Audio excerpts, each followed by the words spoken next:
여러분 안녕하십니까? 포항 MBC 뉴스투데이입니다. 오늘부터 대구와 경북은 낮 기온이 33도 이상 오르겠습니다. 당분간 평년 기온을 훌쩍 넘는 무더위가 이어지며 덥겠는데요. 자세한 날씨 유아경 기상캐스터가 전해드립니다. 오늘부터 무더위 대비 잘하셔야겠습니다. 금요일 대구의 아침 기온 21도로 시작해 낮에는 33도까지 오르겠는데요. 어제보다 3도가량 높은 가운데 대부분 지역에서 낮 기온이 30도를 훌쩍 넘겠습니다. 주말인 내일과 모레는 낮 기온이 34도까지 치솟아 더 덥겠고요. 습도까지 높아 당분간 대구와 경북의 최고 체감 온도는 33도 이상 예상돼 온열 질환에 대비해 건강 잘 챙기셔야겠습니다. 올해 첫 폭염특보가 발표될 가능성도 있는 가운데 내일은 장맛비 소식도 있습니다. 정체전선의 영향으로 내일 오전부터 늦은 오후 사이 우리 지역에는 5에서 60mm의 비가 예상되고요. 대구와 경북 남서 내륙은 저녁까지 비가 이어지는 곳도 있겠습니다. 특히 내일 비와 함께 돌풍과 천둥, 번개를 동반한 강한 대류성 비가 쏟아지는 곳도 있어 유의하시기 바랍니다. 토요일 비 소식과 함께 주말 동안 34도 안팎의 푹푹 찌는 더위가 예상되고요. 다음 주에도 평년 기온을 훌쩍 넘는 더위가 이어지며 매우 덥겠습니다. 날씨였습니다. 신라 공주묘로 알려진 경주 쪽샘 44호분에서는 2023년 화려한 부장품과 유물이 출토됐는데요. 발굴이 끝나면서 신라 돌무지 덧널 무덤의 축조 방식을 규명할 실험이 국내에서 처음으로 시작돼 관심을 모으고 있습니다. 김영일 기자가 보도합니다. 1550년 전 신라 공주의 무덤으로 추정되는 쪽샘 44호분. 비단벌레 날개로 만든 화려한 말장신구가 출토돼 큰 관심을 모았습니다. 발굴이 끝나 다시 신라 고분을 축조하는 실험이 국내에서 처음 진행되고 있습니다. 시신과 부장품을 안치하는 묘광을 중심으로 원형으로 나무 기둥을 세우고 기둥 사이에는 버팀나무를 설치했습니다. 발굴 당시 원형의 목 구조물 흔적이 확인됐는데 신라시대 돌무지 덧널 무덤에서만 보여지는 독특한 양식입니다. 돌무지 덧널 무덤 가운데서 가장 바닥까지 완벽하게 연구가 조사가 된 지역이고요. 이 조사된 연구 성과하고 후속 연구를 통해서 최초로 이 덧널 무덤 안에 있는 축조 과정을 재현하는 이런 기회가 될 것 같습니다. 발굴 과정에서는 108개의 나무 기둥과 16만 개의 강돌이 사용된 흔적도 확인됐는데 무덤 내부에 왜 목구조물을 설치했는지 정확한 이유는 밝혀지지 않고 있습니다. 우리나라뿐만 아니고 세계적으로도 비슷한 사례가 없는 무덤 구조이기 때문에 과연 이 구조, 이 시설들이 어떤 역할을 하는지, 무덤 내에서 어떤 특징을 가지고 있고 어떤 의미가 있는지 이거를 밝히는 게 가장 중요한 점이고, 국립경주문화재연구소는 앞으로 돌무지 덧널 무덤의 축조 실험 전 과정을 쪽샘 유적 발굴관에서 상시 공개할 예정입니다. MBC 뉴스 김혁일입니다. 포항에 대규모 AI 컴퓨팅 센터가 들어섭니다. NHN 클라우드 등 국내외 글로벌 기업과 경북도, 포항시, 포스텍 등은 어제 글로벌 에코 AI 팩토리 구축을 위한 업무 협약을 체결했습니다. 이들 기관은 오는 2035년까지 10년간 약 2조 원을 투자해 포항 융합기술사업지구내 부지에 대규모 AI 컴퓨팅 센터를 구축하기로 했습니다. 글로벌 AI 컴퓨팅 센터는 약 17만 장 이상의 최신 GPU가 탑재되는 최고 성능 AI 전용 인프라로 조성될 예정입니다. 영덕구는 산불 피해 이재민을 대상으로 이재민 의료급여를 지원합니다. 지원 대상은 주택 피해를 신고하고 재난관리 시스템을 통해 피해가 확정된 이재민과 부상자, 사망자 유족 등입니다. 산불 발생일은 지난 3월 25일부터 이달 24일까지 병의원 입원 진료비가 전액 무료이며 외래 진료 시에는 1,000원에서 2,000원의 본인 부담금만 내면 됩니다. 접수 기간은 오는 30일부터 다음 달 25일까지로 신청은 주민등록상 주소지 행정복지센터에서 가능합니다. 대구시가 대형마트 의무 휴업일을 평일로 변경하는 과정에서 마트 측과 일부 소상인 대표들이 20억 원을 주고받아 논란입니다. 정책 변경을 위한 뒷돈 거래는 대구에만 있었던 건 아니었습니다. 양관희 기자가 보도합니다. 대구시의 대형마트 의무휴업일 변경 협약식이 이루어진 건 2022년 12월 19일. 이 협약에 나선 한국체인스토어협회와 대구상인연합회 등은 대구시와의 협약 전에 의무휴업일 변경을 약속하고 10억 원을 상생기금 명목으로 주고받기로 이면 협약했습니다. 하지만 상생기금 협약은 법률적인 효력이나 근거가 없습니다. 돈을 주고받은 단체들은 이 돈을 철저히 비밀에 붙인다고 협약했습니다. 이 사실을 뒤늦게 알았다고 주장하는 대구시도 당시 난감했다고 합니다.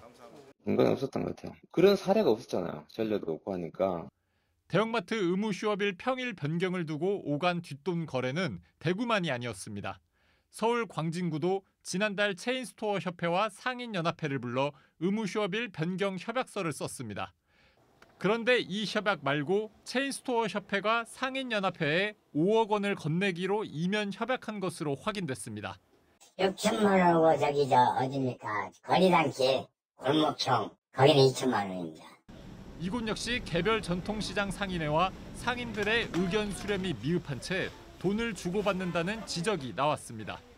이미 의무휴업일을 변경한 서울 동대문구에서도 체인스토어 협회와 시장 측이 돈을 주고받았다는 이야기가 나옵니다. 동대문구는 거기도 초창기 거실 때 한 6천만 원씩 받았다는 것 같죠? 이런 뒷돈 거래는 2016년부터 논의됐던 것으로 MBC 취재로 확인됐습니다. 당시 체인스토어 협회와 전국상인연합회는 의무휴업일 제도 변경에 나서자며 협상했지만 주고받는 돈 액수의 이견을 보여 협상은 결렬됐습니다. 전국 상인연합회에서 한 10년 전부터 협상을 하다가 둘이 안 돼가지고 의무휴업일을 공휴일에 지정하도록 한 법안이 만들어진 지 고작 3년 만이었습니다. 오히려 그분들한테도 실익이고 실질적으로 그분한테 도움이 된다. 그 당시에 전국 상인연합회는 상생을 원했습니다.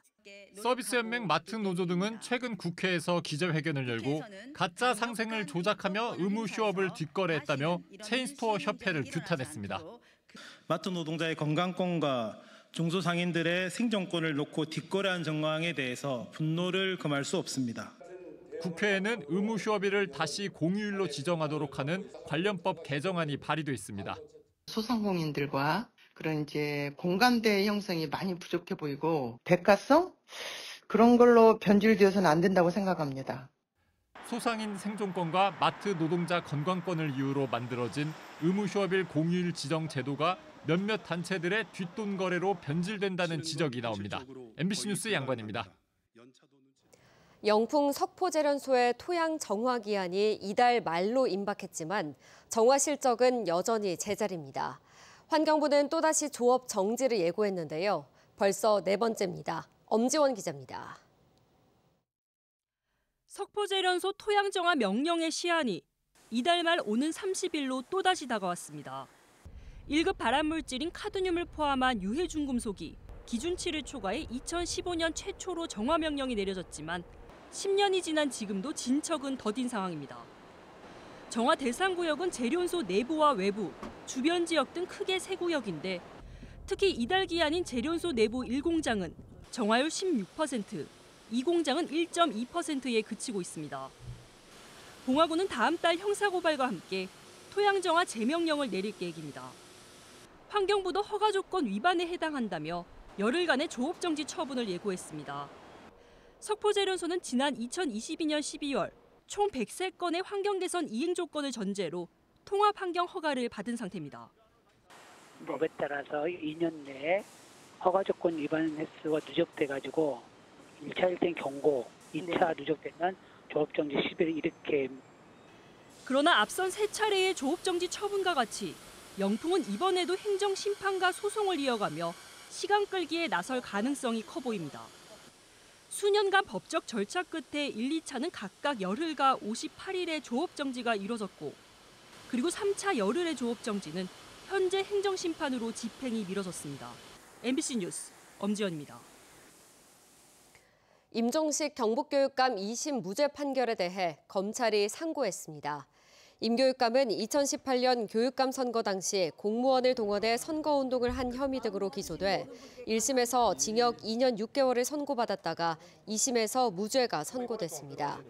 재판부는 수사를 시작하게 된 단서를 검찰이 위법하게 수집했다며 그에 따른 진술과 압수물 등은 증거 능력이 없다고 판단했습니다. 법원 최종 판결에 따라 교육감직 유지 여부가 결정되는데 검찰 상고로 대법원에서 최종 판단을 받게 됐습니다. 경북 대형 산불의 최초 실화자로 지목되는 50대 성묘객과 60대 과수원 임차인이 재판에 넘겨졌습니다. 대구지검 의성지청은 지난 3월 22일 의성군 안평면과 안계면에서 각각 성묘도 중 또 쓰레기 소각 후 불씨를 방치해 산불을 낸 두 남성을 산림보호법 위반 혐의로 불구속 기소했습니다. 검찰은 이들의 과실로 안동과 청송, 영양, 영덕까지 막대한 산림 피해가 발생한 사실을 확인했다고 밝혔습니다. 어제 오후 2시 40분쯤 포항시 남구 대잠동 효자 사거리에서 25톤 덤프트럭이 신호 대기 중이던 오토바이와 1톤 트럭을 잇따라 들이받았습니다. 이 사고로 30대 오토바이 운전자가 심정지 상태로 병원으로 옮겨졌지만 숨졌고 1톤 트럭 운전자가 경상을 입었습니다. 경찰은 졸음운전을 했다는 덤프트럭 운전자의 진술 등을 바탕으로 정확한 사고 경위를 조사하고 있습니다. 이재명 대통령이 그제 광주를 찾아 광주 군공항 태스크포스 구성을 약속하면서 광주공항 이전이 급물살을 타고 있는데요. 대구 경북 신공항 건립은 과연 어떻게 될지 관심이 쏠리고 있습니다. 더불어민주당과 대구시가 어제 민선 8기 자치단체가 출범한 이래 첫 당정협의회를 열고 신공항 건립 문제 논의에 나섰습니다. 권윤수 기자입니다. 허소 더불어민주당 대구시당 위원장과 김정기 대구시장 권한대행이 어깨를 나란히 하고 앉았습니다. 지난 2022년 7월 민선 8기 대구시가 출범한 이래 3년 만에 열린 첫 당정협의회입니다. 시장님의 좋은 리더십과 또 열린 시정을 통해서 좀 더 많이 시민들과 많이 소통을 좀 했으면 더 좋았지 않았을까라는 그런 아쉬움은 기본적으로 좀 가지고 있습니다. 대구시가 민주당과 급하게 만난 것은 발등에 불이 떨어졌기 때문입니다. 광주 군공항 이전 문제는 이재명 대통령이 직접 나서서 챙길 정도로 해결 속도가 빨라졌습니다. 하지만 대구 경북 신공항, 취수원 이전, 군부대 이전 등 지역 현안 해결은 오리무중입니다. 공항 건설 문제도 그렇고 군부대 이전, 물 문제 그런 정책이 많이 멈췄던 것을 이제는 이제 출발을 시켜야 되는 상황이고 우리 집권 여당과 같이 비수도권 규제 완화 부분에 대해서도 각별한 또 긴밀한 협의가 필요할 것 같습니다. 홍준표 전 대구시장은 3년 전 취임 당시 상견례를 하자는 요청에도 거대 야당이던 민주당과 소통을 거부했습니다. 민주당이 대구시 정무직 공무원을 향해 환관이라고 칭하는 논평을 내자 해당 공무원들이 당시 시당 위원장을 고소하며 끝까지 대립각을 세웠습니다. 각종 정책 추진을 위해서는 야당의 협조가 필요한데도 홍 전 시장은 국민의힘 의원들하고만 당정협의회를 열었습니다. 경상북도의 경우 도청 공무원과 민주당 경북도당 사이 핫라인이 구축돼 수시로 정책협의회를 가져 대조를 보였습니다. 특히 이재명 대통령의 선거운동 당시에도 경상북도가 캠프 측에 꾸준히 정책을 제안하면서 경북의 많은 현안이 선거 공약에 포함되기도 했습니다.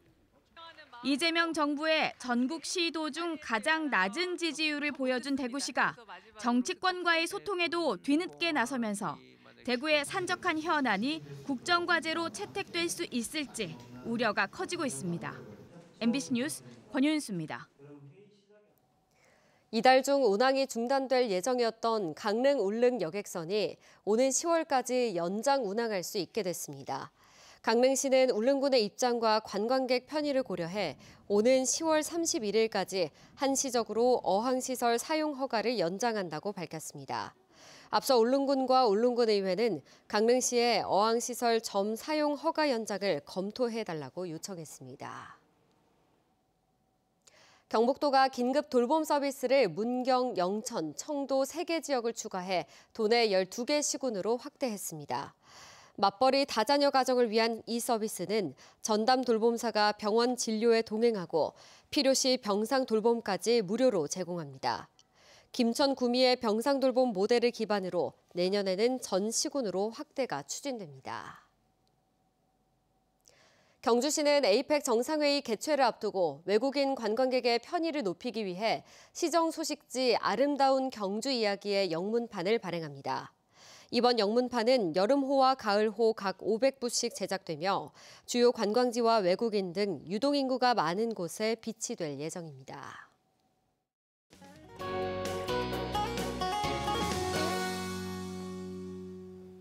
오늘부터 무더위 대비 잘하셔야겠습니다. 금요일 대구의 아침 기온은 21도로 시작해 낮에는 33도까지 오르겠는데요. 어제보다 3도가량 높은 가운데 대부분 지역에서 낮 기온이 30도를 훌쩍 넘겠습니다. 주말인 내일과 모레는 낮 기온이 34도까지 치솟아 더 덥겠고요. 습도까지 높아 당분간 대구와 경북의 최고 체감 온도는 33도 이상 예상됩니다. 온열 질환에 대비해 건강 잘 챙기셔야겠습니다. 올해 첫 폭염특보가 발표될 가능성도 있는 가운데 내일은 장맛비 소식도 있습니다. 정체전선의 영향으로 내일 오전부터 늦은 오후 사이 우리 지역에는 5에서 60mm의 비가 예상되고요. 대구와 경북 남서 내륙은 저녁까지 비가 이어지는 곳도 있겠습니다. 특히 내일 비와 함께 돌풍과 천둥, 번개를 동반한 강한 대류성 비가 집중되는 곳도 있어 유의하시기 바랍니다. 위성 영상입니다. 오늘 전국적으로 일본 남쪽 해상에 위치한 고기압의 가장자리에 들겠습니다. 자세한 지역별 날씨 보시면 오늘 우리 지역 흐리다 가끔 구름만 많겠고요. 아침까지 경북 북부 내륙을 중심으로는 안개가 끼어 있는 곳이 있어 교통안전에 주의가 필요합니다. 오늘 미세먼지는 보통 수준 예상되고요. 바다의 물결은 0.5m에서 최고 1m로 잔잔하게 일겠습니다. 오늘 아침 대구의 기온은 21도, 고령은 19도로 출발해서요. 낮에는 대구 33도, 고령도 33도까지 오르겠습니다. 안동의 현재 기온은 18도, 의성은 19도로 출발해서요. 낮에는 안동 31도, 의성은 32도 예상됩니다. 포항의 아침 기온은 오늘 23도로 후텁지근한데요. 낮에는 30도 전망됩니다. 토요일 비 소식과 함께 주말 동안 34도 안팎의 푹푹 찌는 무더위와 열대야가 예상되고요. 다음 주에도 평년 기온을 훌쩍 넘는 더위가 이어지며 매우 덥겠습니다. 날씨였습니다. 이상으로 포항 MBC 뉴스투데이 마칩니다. 시청해주신 여러분 고맙습니다.